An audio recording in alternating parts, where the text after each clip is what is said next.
पूरे लाहौर को पता है कि इसने जो बीजा था ना, इसकी फैमिली ने वही काट ली है। मेरी आपके चैनल से पंजाब पुलिस से रिक्वेस्ट है कि एहसन शाह की बीवी को प्लीज़ शामिल तफ्तीश किया। आप बता दें कि कौन है, कहाँ से है, ये आपको तो इल्म होगा ही। हमें तो यही लम्हा है कि वो she is a call girl. Heera Mandi गुस्से ना, वहाँ से पूछें काके शाह कौन है, रावी रोड से पूछें काके शाह कौन है। आपने जनादे को देखा? बिल्कुल मैंने देखा है आपने वहाँ पे औरतों को मर्दों को मुंह छुपाए देखा? देखा, बिल्कुल देखा। और हमने सिर्फ ये आइडिया लगाया कि ये लोग सिर्फ इसलिए आए हैं कि यार चलो एक इंसान तो दुनिया से गया ना, उसका शायद जनाजा ही पढ़ने आए। किसी ने आपको इंटरव्यू दिया इस तरह? कोई बात करने को तैयार नहीं था, मर्द तो कोई बात करने को तैयार ही नहीं था। कोई मर्द डेड बॉडी लेने गया?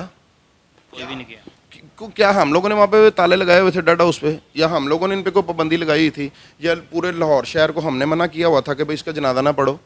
आज तो ओपन आज़ादी, हम सब आज़ाद मुल्क में रहते हैं, हर बंदा इस वक्त आज़ाद है, जिसका जो दिल करे कर सकता है, लेकिन हर इंसान के अंदर ज़मीर होता है। उन्हें पता था कि इसने जो किया ना, इसे वही रिटर्न आ गया। हर पूरे लाहौर को पता है कि इसने जो बीजा था ना, इसकी फैमिली ने वही काट ली है। क्या अमीर बलाज की जब वालदा रोई है, उसकी बीवी रोई है, जब उसके यार दोस्त बहन भाई रोए हैं, इनमें से किसी ने आके हमदर्दी की है?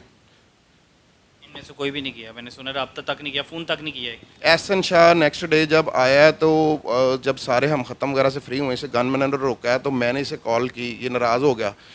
इसने कहा देखो अच्छा, वो आप थे जिन्होंने कॉल की थी अमीर मौसम के कहने पे? नहीं मीर मौसम के कहने मुझे खुद अच्छा नहीं लगा। मैंने कहा ये तो बलाज का दोस्त है, इसे गनमैन ने क्यों तलाशी ली है ना।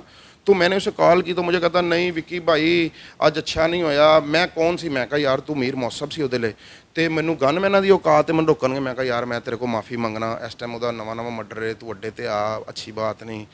अच्छा चलो विक्की भाई मैं देखूँगा। फिर उसके बाद उसने वो जाली एक ड्रामा कर दिया अपने आप को फायर मारने का, वो भी आपने देखे होगा इसके इंटरव्यू। ये सब जब इंसान का ज़मीर मुतमईन ना हो तो वो फिर मुतमईन नहीं हो सकता। अमीर बिलाज कत्ल जब हुआ, उसकी फैमिली में से ना उसकी वालिदा ना उसकी बीवी कोई सामने क्यों नहीं आया मीडिया की? भाईजान गैरतमंद लोग हैं वो तो, वो तब से देखते आ रहे हैं। जब उसका दादा मर्डर हुआ, उसका बाप भी मर्डर हो गया, उसके अलावा इन लोगों के भाई बने हुए, गनमैन बने हुए 10-10, 15-15 लोगों के जनादे इन घरों से उठे हैं। इनकी बीबियों को तो इजाज़त नहीं है कि आके बाहर वाह वेला करें। उन्होंने तो अल्लाह का हुक्म समझा और कबूल कर लिया, लेकिन उनके अंदर बहुत तकलीफ़ें हैं जो हम लोग या फैमिलीज़ वो समझते हैं। दुश्मनी टीपू ट्रक्का वाले की पूरी नस्ल ही बर्बाद कर गई। आज तक देखा है कि जब भी कत्ल होता है लाहौर में बड़ा और एक अफसोसनाक हवा फैल जाती है, एक खौफ का मंजर फैल जाता है, टीपू ट्रक्का वाले की फैमिली से कत्ल हो जाता है। मेरी सिर्फ आप लोगों से एक रिक्वेस्ट है कि आप सिर्फ इस दुश्मनी का पता करें। दुश्मनी तो वहाँ होती है कि मैंने आपका को मर्डर किया, आपने मेरा को मर्डर किया, अब काम चल हो गया, ठीक है, ये दुश्मनी है। सिर्फ आप लोग इस चीज़ को प्रमोट करें। मैं आपसे रिक्वेस्ट करता हूं कि आप लोग इस दुश्मनी की बेस पता करें कि ये दुश्मनी क्यों हुई है। टीपू ट्रक्का वाले वगैरह ने कौन सा ऐसा गुनाह कर दिया तीफी भट्ट का, उसकी शान में कौन सी ऐसी गुस्ताखी कर दी, उसका कौन सा भाई मार दिया, उसका कौन सा कज़न मार दिया कि इन्होंने उसकी फैमिली के साथ साथ आम लाहौर के शहरी भी इतने मार दिए, कितनी औरतें बेवा कर दी, कितने बच्चे यतीम कर दिए। सिर्फ कोई समझा दे कि इन लोगों की दुश्मनी क्या है। मैं तो सिर्फ ये जानना चाहता हूँ, पूरा पाकिस्तान आपकी वसासत से ये जानना चाहता है कि सिर्फ ये पता करवा दें कि इन दोनों की दुश्मनी क्या है। टीपू ट्रक्का वाला ने तीफी भट्ट की फैमिली का क्या बुरा किया जो आज वो इतनी सज़ाएँ भुगत रहे हैं कि उनकी तीसरी नस्ल भी मरवा दी है। एहसन शाह की फैमिली की तरफ आऊँ तो एहसन शाह की फैमिली कह रही है कि जो उसकी बीवी ने बयान दिया है, मैं तो सऊदीया मेरे साथ थी, मेरे साथ आज तक इसने किसी से कोई रकम नहीं ली इलाज के लिए, जो 5 करोड़ की अफवाहें हैं, और वहाँ पे बैठ के इसने किसी की रायकी नहीं की।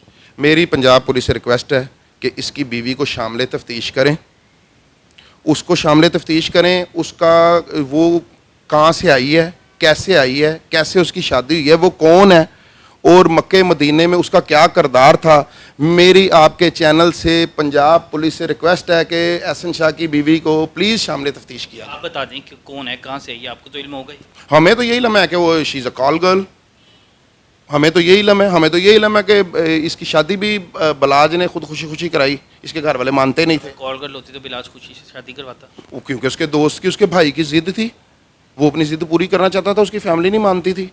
और सुनने में आया कि खर्चा भी सारा का सारा बिलाज नहीं हो रहा है। ओहो, मैं इसीलिए कहता हूँ इन्हें शामिल तफ्तीश किया जाए। मक्के जाने से पहले दोनों मियाँ भी 10 लाख रुपये उसे लेके गए हैं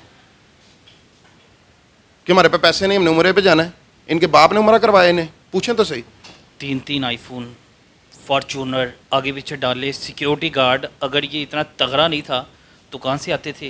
वो फॉर्चूनर तो 1.5 साल पहले इसने बदामी बाग से बलाज का चेहरा दिखा के 2.5 करोड़ रुपए की दिहाड़ी लगाई है किसी प्लॉट में से, वहाँ से फॉर्चूनर आया। और ये मोबाइल्स लेने, ये वो बेसिकली वो लड़कियों के साथ वीडियोस बना के उन्हें ब्लैकमेल करता था। मैं सिर्फ ये कहूँगा कि बेशरम बेहया शख्स था, ठीक है। इसके मोबाइल्स अगर पुलिस वो सब कुछ वायरल करे ना, अभी कुछ वायरल हुआ है जिससे मेरी बातों में आपको कोई अंदाज़ा हुआ होगा। बेसिकली इसका ये कारोबार था, जो इसका मेन कारोबार था वो यही था, अच्छे चमचमाते कपड़े, अपनी पर्सनालिटी दिखा के लोगों की बेटियों को वर्गला के फंसा के उनकी वीडियोस बना लेता था, फिर उन्हें ब्लैकमेल करता था। यही से इसका खर्चा चलता था, यही से इनका घर बार चलता है, और क्या है। अब तो दुनिया से चले गया, मेरे ख्याल से मुनासिब है कि हम लोग उसके बारे में इस तरह की बातें करें। वो दुनिया से चला गया है, लेकिन वो दोस्ती के नाम पे एक बहुत बड़ा धब्बा है लगा गया है।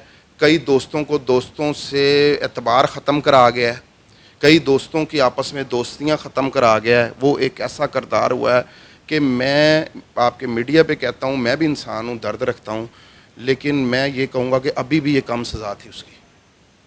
उसकी वालिदा रो रही है, चीख रही है कि मेरे बेटे को एक तो मार मरवा दिया, दूसरे पे इल्ज़ाम लगा दिया, मेरी तो दुनिया उजाड़ दी।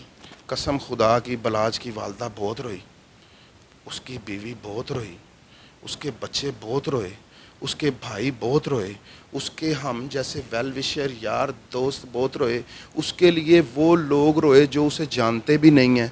ये मेरा मोबाइल अभी खोलें, इसमें भी वो दोस्त और वो माएँ बहनें आती हैं मैसेजेस पे कि जिन्हें हम जानते भी नहीं हैं, जो उसके लिए दुआएं कर रही हैं। तो क्या वो जुल्म नहीं था? ये तो जो एहसन ने किया है, इसने तो, जो मैं कहता हूँ कि जो इसने बीजा वो काटा है, दैट्स इट। ये तो सहूलतकार था, सारी तोपों का रुख इसकी तरफ कर दिया। जो मेन मुलजिम है उसका तो कुछ भी नहीं हुआ। अच्छा, तो मेन मुलजिम भी कानून के, अगर कानून में अगर वो कहते हैं कि हम लोग मुलजिम नहीं हैं तो आके फेस करें, नहीं तो जब कानून अपने शिकंजे में लाएगा तो इंशाल्लाह ताला मेरा ख्याल है कि उनका अंजाम भी ऐसा ही होगा। जिस मुलाजम पे उसके इल्ज़ाम लगा रहे थे, तीफी भट्ट का मुलाजम जो है, इसमें सहूलतकार वो कह रहा है ये तो इन सब का मुलाजम था, हर एक का मालशिया था, हर एक के घरों में जा रहा था, बिलाज के घर भी जाता था, एहसन शाह के घर भी जाता था, मेरा तल्लुक उससे ख़त्म हो गया। कल तो तीफी ने बयान दे दिया। ये तो हम कहीं पे तौनसे वाली साइड पे किसी पिंड च, पंजाबी में कहते हैं कि पिंड च जाके किसी ने समझाइए ना तो किसी को समझ आए।